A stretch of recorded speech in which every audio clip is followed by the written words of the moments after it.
Hi and welcome to another RiderCamTV video, and today you join us in beautifully sunny Portugal, 26 degrees, and we are heading from a place called Vizela up to a place just short of a place called Cavia, right on top of the mountains through the Estrela, and we'll be at one of the highest points, if not the highest point in Portugal.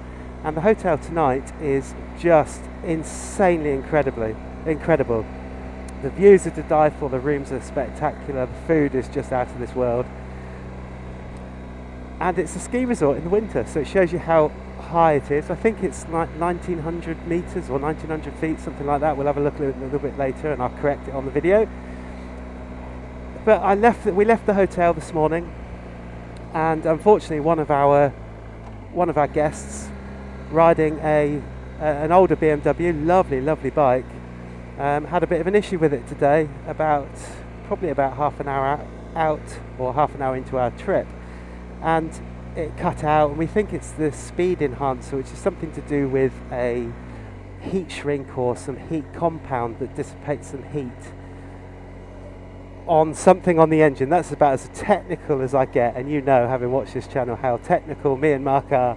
If it's got a bolt and I can turn it, that's okay, but I don't actually know what anything on the engine does. I just put fuel in, get on it and ride it, and if it doesn't work, fortunately, there are people to fix it. However, what it got me thinking about was we were stood at the side of the road, and fortunately, the clients that broke down, they have got gold AA cover. So, first thing we did was rang the AA, got through to the AA, that kind of went smoothly. They asked details, confirmed who they were, and then it was a long wait before they rang us back. Now they did ring us back, and eventually we had a recovery truck turn up who thought that the recovery truck was coming to pick up a car. So we then had the language barrier. The Spanish is kind of okay to get by, but Portuguese next to really difficult to communicate properly with people in Portuguese, even with the apps, but you can get by. Anyway, we were on a short space of a tiny bit of, I guess, 2 lanes in between 2 roundabouts, quite a busy road which turns off and takes you to Porto and back, so it's quite a busy intersection. Quite safe for us to be there because we had our reflectives and things on, and all was good. We had a couple of people drive past and beep as if we were just parked up to have a cigarette. A couple of people, you know, looked at us really strangely and drove past really slowly as if they were part of the mafia. It was really quite strange. But then out of the blue came a girl called Bia in a florist van with a friend of hers who has a florist shop just literally around the corner from where we'd broken down. And she spoke perfect English. She's worked all around the world and was really worried about us and asked us if we wanted any help. So she stuck around, and we rang the recovery people. The recovery people came. She even brought us water so that we could rehydrate, because it was like 25 degrees riding the bike now, and you imagine what that's like being stood there with no breeze. And she brought us up some water, and then she came back up a few minutes later with a pack of biscuits. And then she was on the phone to the recovery people, helping us communicate with them. And it was so funny because we all knew what we meant, but the language barrier meant that we couldn't get the precise details over. So with Bia, her sister, and her friend, who were all there, it turned out really well. And it turned out that even if we couldn't have got the bike recovered to a place that could fix it today, Bia's sister's boyfriend and her friend who has the florist shop, her boyfriend, are motor mechanics for motorbikes. Now would you just believe that? I mean, that's just insanely incredible that we break down in a foreign land and the people that come to our rescue to help us out have all got connections with people that are mechanics, but not just mechanics that are able to work on bikes and are bike mechanics. And it kind of instills your confidence, or it did for all of us. So the 3 of us that were there instills the confidence in us that people are actually really decent. And it only takes one person to change the world. and Bia came over, and her friend and her sister, and they were all only so too happy to help us. And they've taken time out of their day. They must have been there for a good hour and a half with us, and we were all chatting about what they did and where they've been working and what they've been doing with their lives. And then the recovery guy gets there, and we help him get the bike on the recovery truck, and then the girls helped us to communicate with the garage over the phone so that it could be taken there, or we could hire bikes and all of that sort of stuff. And it just hit me that, you know, when I started touring, especially abroad, I would find it really difficult, and it was a real big barrier to get through, that when you go to a shop or a bar or somewhere, or even a petrol station, where you have to communicate with people who don't speak English, and of course you may not speak their language, how daunting that is and how much of a barrier that can put in the way. And I think sometimes people get viewed on as being quite rude people because they don't try. But I think the biggest thing about not trying, it isn't about the not trying, it's about the fact that that barrier is there, and it's quite a big humongous barrier to get over and push yourself forward and try and get a bit of confidence to just start trying, even if it's just a few words in their language, because they're more recipient and want to help out even more if you've actually tried to talk their language. And smiles and hand gestures and things like that go a long way to help being understood. And there's a lot of non-verbal communication that comes out when you're speaking to people in different languages, and nobody really understands each other, but you can get a real common understanding and have such a pleasant afternoon, evening, whatever it is, but conversation with people with just non-verbal communication, laughing, smiling, making signs with your hands to illustrate what you mean, you know, that sort of thing. But it just struck me that we're in Portugal, which is such an amazing country. The roads are getting much better, but most of the roads that we ride on are just brilliant. The weather is glorious and the scenery is just spectacular. There's nothing else that you can say about it. And then when you think, well, all these busy people riding and driving past and not really caring and not thinking about people being stranded and perhaps needing help because everybody's a human, that 2 or 3 people just pop up out of the blue and have got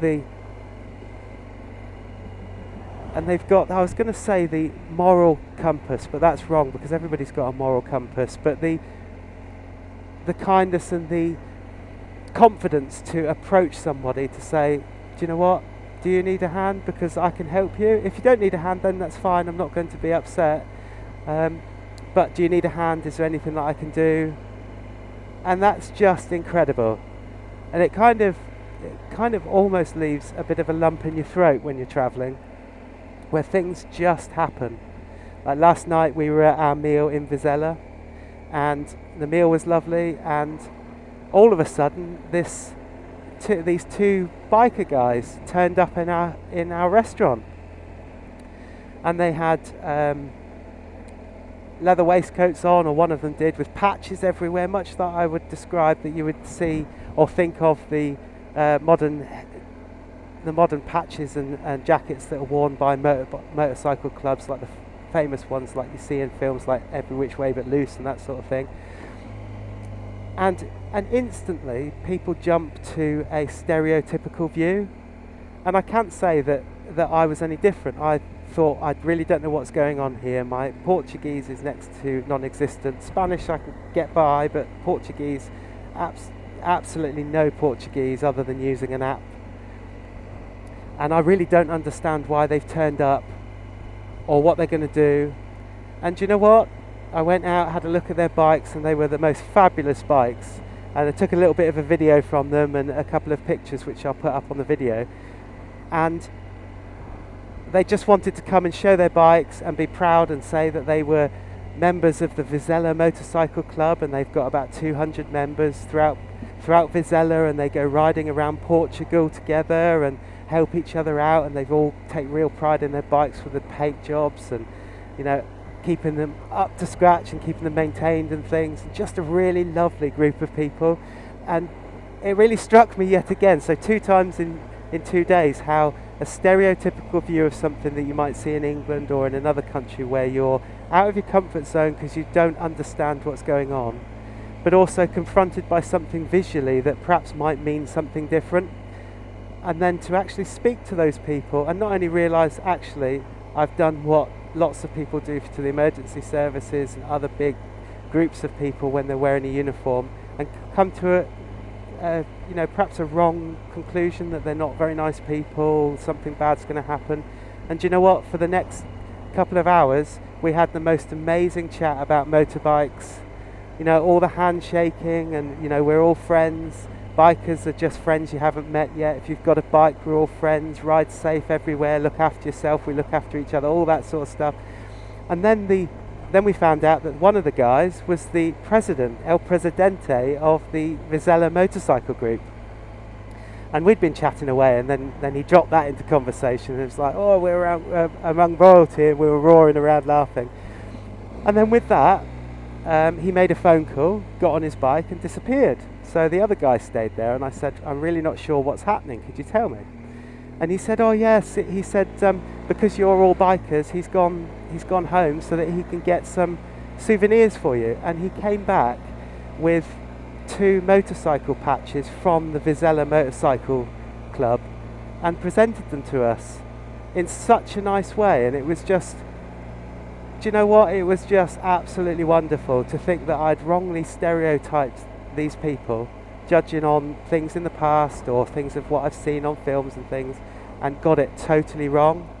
And how amazing that instills confidence in you about people, and about how things are done, and how you shouldn't stereotype, and perhaps how you should keep an open mind with everything. You just got to kind of remember that there may be some bad people in the world, but do you know what? Every biker's a friend. And that guy, he's on a GS, but he's a biker. V's up because you can do it really easy in Europe. Everybody's a friend. They all stop and help.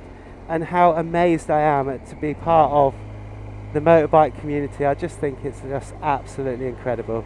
And may there be many more years and many more miles of riding these glorious machines around the world, because it's not just about riding the machines, it's about the amazing people that you get to meet, the amazing experience that you get to have just because you have a 2-wheeled machine, which puts you in common with everybody else. And I'm feeling quite emotional, to be honest, and it's really weird that I should feel quite emotional that I'm lucky enough to have a job that I'm on the bike most days, that I help to take people around and give them a good holiday, or facilitate them having a good holiday by trying to find really nice routes. But when things like that happen, when you think you're on your own, you think, blimey, what do I need to do? I've got to pull out all of that experience from in that grey matter inside somewhere in the back of your head to try and think, oh, what's the next course of action? What's the best next course of action? And without knowing it, someone will pop along and just make you feel so much better, help you out, and there's no problem that you can't overcome. It's just insane. So anyway, before I start blubbing, because it really is quite an emotional thing for me to talk about, it's about the connection of people. And there's so much connection that's been lost with people with mobile phones, whether it's the new newspaper of these times, whether it's the fact that lives are busier than they've ever been before, and some people have got no time for everybody else. But it just made me feel really happy that there are lots of people out there with lots of time for other people, and are willing to put themselves out for other people and help as much as they can. Amazing. And we love Portugal. Spain and Portugal exactly the same. People just want to help.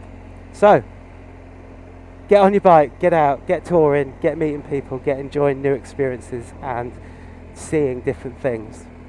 So without further ado, let's not hear me rabbit and rabbit and rabbit. If you've liked the video, if you've had much the same sort of experience, give it a massive like. It does help us a ton. Hit that subscribe button, and we'll see you in the next video.